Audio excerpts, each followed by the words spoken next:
I want to play. It's my turn.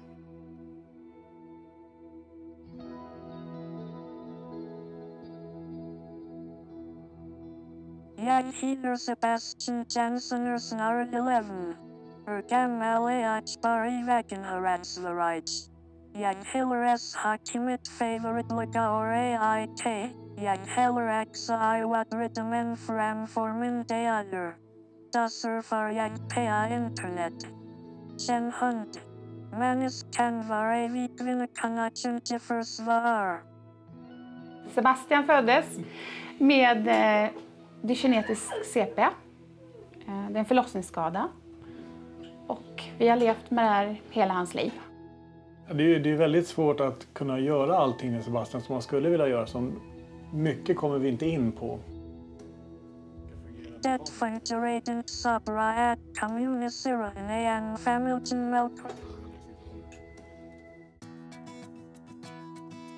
Jag var nere på ett DART, finns det ett ställe i Göteborg som håller på med kommunikation. Och då ett av de sätten, det var MyToby som jag såg mot Sebastians grupp då, som är spastisk, som man behöver inte sitta stilla helt enkelt då. De andra ögonpekningssakerna, då måste man vara helt blickstilla och får inte röra sig någonting då.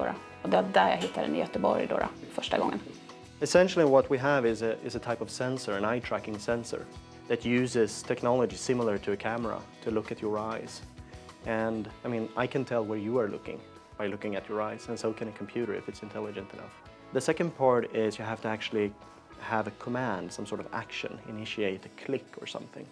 And that's more difficult with the eyes, but it can be done with the eyes. For instance, if you look at something for a long enough period of time, say half a second, it initiates a click. Situationer så att jag kan inte gå något ställe utan mest ha hjälp med allt jag vill göra. Det fungerar inte så bra att kommunicera en MyToby alltid. När familjen melker sin själva på saker kan man stiga en liten människa att en hund. Människan vara vikvinna kan inte. For many of our users, with eye control, they can speak. They couldn't do that without this type of technology. It means everything. We need state-of-the-art tools because we do pretty sophisticated user interfaces and graphics and so forth. By working on the Microsoft platform, we have virtually all of the building blocks that we need to develop these kind of applications. Ja, MyToby fyller ju ut det här som vi inte har räckt till tidigare, så att säga, som vi måste ha hjälpt Sebastian med allting. Så nu har han fått möjlighet att själv börja upptäcka världen med hjälp av internet bland annat, så att säga. Och MyToby i största allmänhet kan nu lösa mycket av sina skoluppgifter själv istället för att behöva ha hjälp av oss. Hurra, det här är någonting för Sebastian så att han kan utveckla sig helt enkelt. Att klara skolan, att kommunicera med andra, att mamma och pappa kanske inte alltid måste vara med. Man kanske kan prata med någon annan. Det var helt enkelt bara himlen helt enkelt som kom.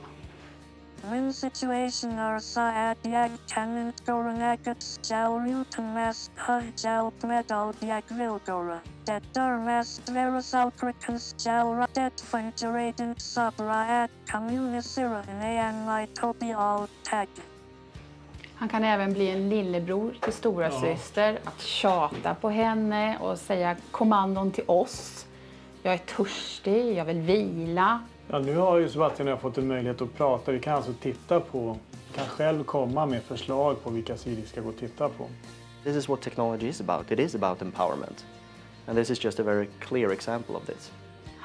Sebastian har blivit mycket mer självständig. Han har växt som människa helt enkelt. Han har blivit lite mer vuxen. Jag fixar det här själv, jag kan själv. Ja, vad kan man mer säga? Sebastian, han har ju fått framtidsdrömmar helt plötsligt. Ja, just det. Han ser att det kanske finns ett arbete någon gång i framtiden för honom. När så att jag kan inte gå något ställe utan mest ha hjälp med allt jag vill göra.